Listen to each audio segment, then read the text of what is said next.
Nakatakda ng magsimula sa Hunyo ang operasyon ng wind energy farm sa Nabas, Aklan.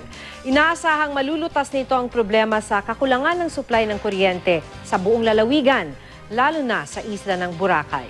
Makibalita tayo kay Jennifer Muñasa ng GMA Iloilo. Nalalapit na ang pagbubukas ng wind energy farm sa Aklan na inaasahang magbibigay solusyon sa kakulangan ng supply ng kuryente sa lugar. Ayon sa lokal na pamahalaan, matagal nang kapos ng supply ng kuryente sa probinsya, lalo na sa isla ng Boracay kung saan pa naman hindi nauubusan ng turista. Nasa dulo raw kasi ng Visayas Power Grid ang isla. Tumataas din daw ang demand ng kuryente sa Boracay.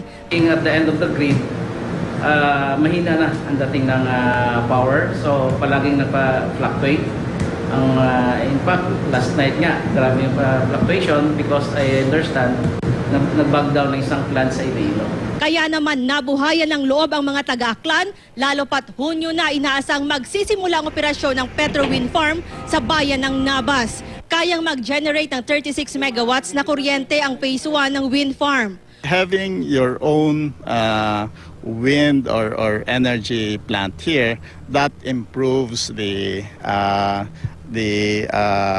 electricity supply and stability in this part of Panay. Bukod na makakatulong ang wind energy farm sa power supply sa probinsya, inaasahan ding magiging tourist attraction ito tulad ng Banggi Windmill sa Ilocos. Nakatayo ang Petro Wind Farm sa bahagi ng bundok kung saan matatanaw ang kabuuan ng isla ng Boracay. Kaya ng Tagaytay, magkita natin sa Tagaytay, may mga horse riding doon. Ganun rin yung mangyari doon sa taas. So open pa po yun sa mga investor, but we will regulate it. Tinataya ring nasa 5 milyong piso bawat taon ang madaragdag sa kita ng bayan dahil sa buwis na babayaran ng planta.